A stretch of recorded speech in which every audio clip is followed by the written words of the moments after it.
ওয়ালাইকুম আসসালাম। কেমন আছো সবাই? আমিও ভালো আছি। বসো সবাই।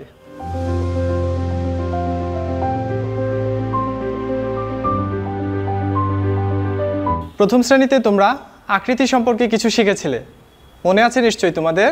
দেখি আমি তোমাদের 3টি আকৃতি দেখাবো, তোমরা মনে করতে পারো কিনা বলো তো। এটি কোন আকৃতি? এটি? আর এটি কোন আকৃতি? অনেক ধন্যবাদ, তোমরা সবাই পেরেছো।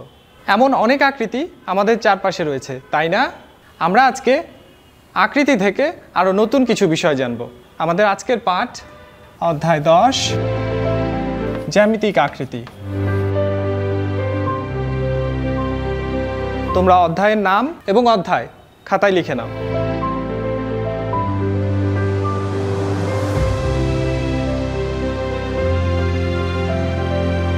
এবার আমি তোমাদের একটি ছবি দেখাবো।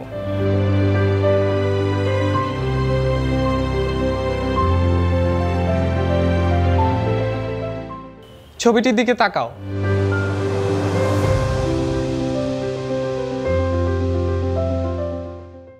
এখানে কোন কোন খাবার দেখতে পাচ্ছ? ইসরাত বলো দেখি। আইসক্রিম, আঙুল, বিস্কিট। হ্যাঁ, ঠিক বলেছো। দেখো এখানে কিন্তু সমুচা, স্যান্ডউইচ আর পরোটাও আছে। এবার খাবারগুলোর চারপাশে যে একই রকম দেখতে চিহ্ন দেয়া আছে, সেগুলো কোন ধরনের আকৃতি বলতে পারবে? ফাতেমা বলো দেখি। গোল, চারকোনা আর তারার মতো আকৃতি। তোমরা কি ফাতেমার সাথে একমত? আমরা এখন একটি কাজ অনুশীলন করব। খাবারের চারপাশে একই রকম দেখতে চিহ্নগুলো স্কেল এবং কলমের সাহায্যে আমরা সরল রেখা দিয়ে যুক্ত করব। আমি তোমাদেরকে একটি করে দেখাচ্ছি। তোমরা এভাবে স্কেল রেখে ঠিক এভাবে কলম দিয়ে দাগ টেনে একই রকম দেখতে চিহ্নগুলো যুক্ত করে নিবে। তোমরা তোমাদের পাঠ্যপুস্তকের 88 পৃষ্ঠায় এভাবে এই কাজটি করে নাও। এজন্য তোমাদের সময় 3 মিনিট।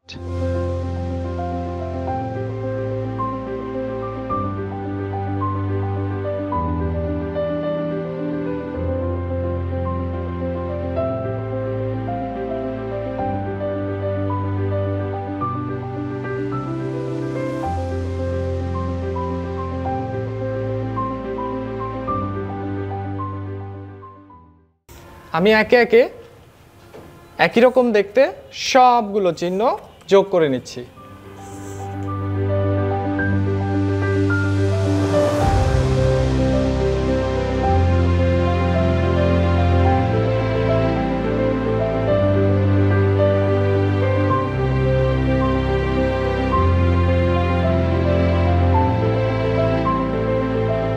তোমাদের সময় শেষ।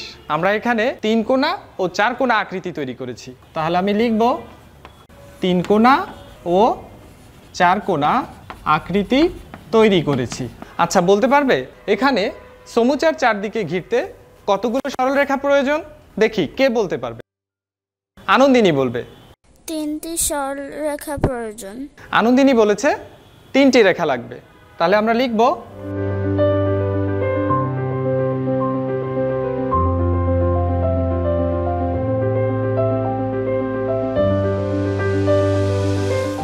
বিস্কিটের চারপাশ ঘিরতে কয়টি সরল রেখা প্রয়োজন?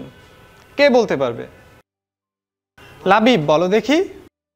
4টি সরল রেখা প্রয়োজন। বসো। লাবিব বলেছে 4টি রেখা প্রয়োজন। তাহলে আমরা লিখব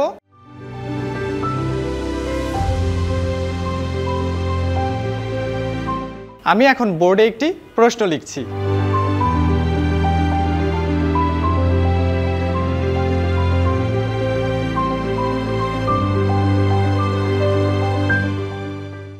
আমি পড়ছি, তোমরা আমার সাথে পড়ে নাও। একই রকম আকৃতি দিয়ে ঘেরা খাবারগুলো 2টি দলে ভাগ করো। এবার বলো দেখি এই ছবিটিতে মোট কতগুলো আকৃতি আছে? অভিক বলো দেখি। 6টি আকৃতি আছে। এখন আমাদের কি করতে হবে কে বলতে পারবে? নীলাদ্রি বলো। আমরা চারকোনাকে দুইটি দলে ভাগ করব। তোমরা কি নীলাদ্রির সাথে একমত? আকৃতিগুলো কিভাবে দুই দলে ভাগ করা যায় তা একটু চিন্তা করে দেখি। তোমাদের জন্য সময় 2 মিনিট।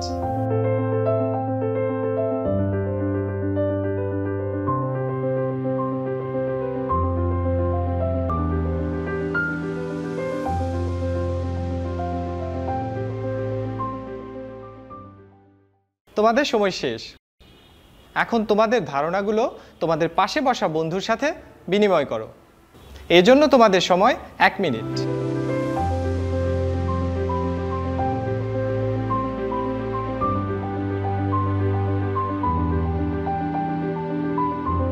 তোমাদের সময় শেষ। চলো আমরা আমাদের ধারণাগুলো শ্রেণীকক্ষের সবার সাথে বিনিময় করি। তোমাদের ধারণাগুলো কে বিনিময় করতে চাও? খাদিজা, সামনে আসো।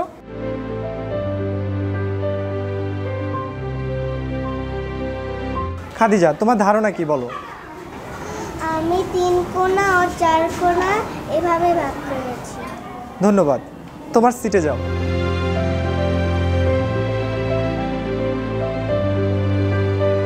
খাদিজা 3 কোণা আর 4 কোণা এভাবে 2টি দলে ভাগ করেছে। তোমরা কি খাদিজার সাথে একমত? তোমাদের ধারণাগুলো আর কে বলতে চাও? নাজমুল, সামনে আসো। নাজমুল, তুমি কি করেছো আমাকে দেখাও দেখি। এই জায়গায় 3টি রেখা, হ্যাঁ, এই জায়গায় 3টি রেখা, এই জায়গায় 3টি, আর এখানে কি করেছো? এই জায়গায় 4টি রেখা এঁকেছো। এঁকেছি। ধন্যবাদ নাজমুল, তুমি তোমার সিটে যাও।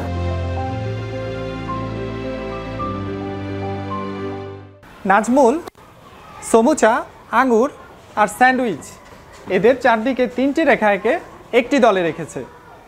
আর বিস্কুট, আইসক্রিম, পরোটা এদের চারদিকে 4টি রেখা এঁকে অন্য একটি দলে রেখেছে। তোমরা কি নাজমুলের সাথে একমত? ঠিক আছে, হাত নামাও।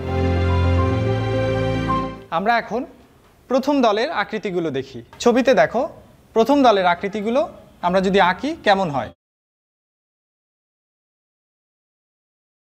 দ্বিতীয় আকৃতিটি আঁকি, আর এখানে আরেকটি আকৃতি। এই আকৃতিগুলোকে কি বলে? এগুলোকে ত্রিভুজ বলে, অর্থাৎ 3টি সরল রেখা দ্বারা আবদ্ধ আকৃতিকে ত্রিভুজ বলে।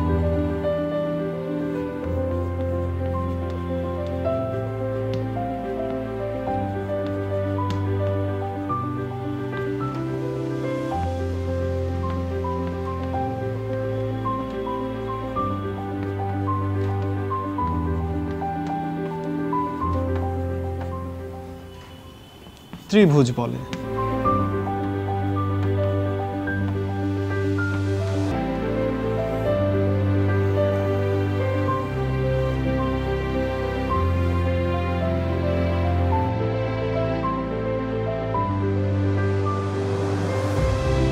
চলো এবার আমরা দ্বিতীয় দলের আকৃতিগুলো দেখি। এই যে এখানে রয়েছে, দেখো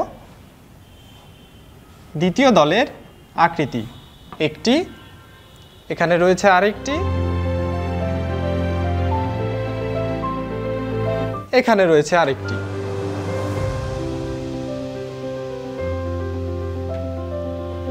এই আকৃতিগুলোকে কি বলে?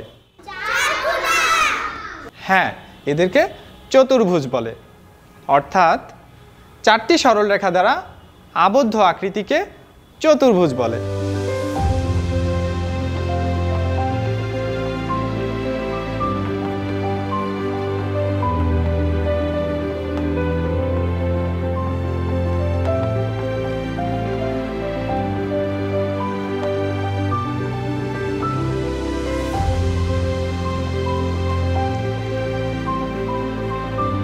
চতুর্ভুজ বলে।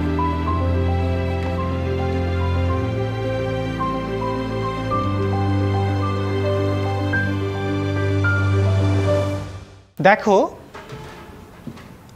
এই যে এখানে একটি ত্রিভুজ আর এখানে একটি চতুর্ভুজ, এখানে এটি হচ্ছে শীর্ষবিন্দু, এখানে এটিও শীর্ষবিন্দু।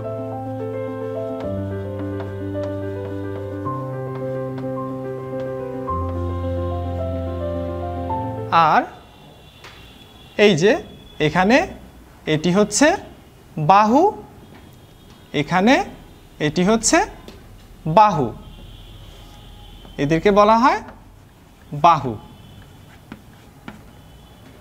বুঝতে পেরেছো?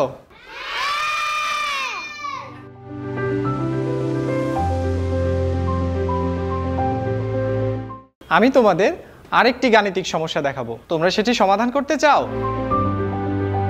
তোমরা বের করো দেখি একটি ত্রিভুজের কতটি শীর্ষবিন্দু আছে আর কতটি বাহু আছে। আমরা আমাদের পাশে বসা বন্ধুর সাথে আমাদের উত্তরগুলো বিনিময় করে নিই। তোমাদের জন্য সময় 2 মিনিট।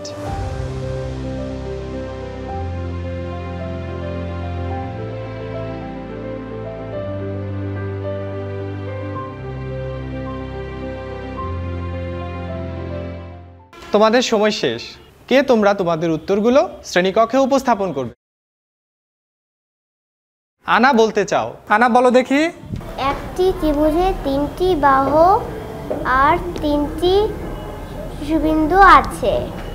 তোমরা কি আনার সাথে একমত? আর কে বলতে চাও? মারিয়াম তুমি বলো। একটি চতুর্ভুজে 4টি বাহু আর 4টি শীর্ষবিন্দু আছে। তোমরা কি একমত? চলো আজকের পাঠে আমরা যা শিখলাম তা একটু মনে করে দেখি। আরিশা বলো দেখি। আমরা ত্রিভুজ ও চতুর্ভুজ শিখেছি। তোমরা কি আরিশার সাথে একমত? আরিশা বসো। স্নেহা আরো কিছু যোগ করতে চাও? স্নেহা বলো দেখি। একটি ত্রিভুজে 3টি বাহু আছে। তোমরা কি স্নেহার সাথে একমত? ফাতেমা স্নেহার সাথে আরো কিছু যোগ করতে চাও? ফাতেমা বলো দেখি। একটি ত্রিভুজে 3টি শীর্ষবিন্দু আছে। আমাদের আজকের পাঠে কিন্তু আমরা আরো কিছু বিষয় শিখেছি, দেখি কে বলতে পারে। আনন্দিনী বলো দেখি। একটি চতুর্ভুজের 4টি বাহু আছে। তোমরা কি সবাই আনন্দিনীর সাথে একমত? মুনতাহা আরো কিছু যোগ করতে চাও? মুনতাহা বলো দেখি। 4টি শীর্ষবিন্দু আছে। তোমরা কি মুনতাহার সাথে সবাই একমত? ধন্যবাদ সবাইকে। আমরা আজ আরো শিখেছি বিভিন্ন আকৃতির ত্রিভুজ ও চতুর্ভুজ রয়েছে, তাই না? তাহলে আজ আমরা কি শিখলাম? চলো আমরা একটু বোর্ডে লিখি।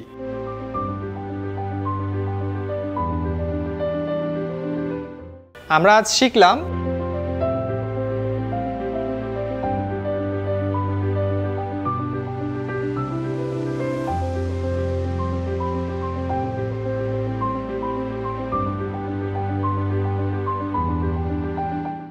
আজকের পাঠ এ পর্যন্তই। তোমাদের কি আজকের ক্লাস ভালো লেগেছে?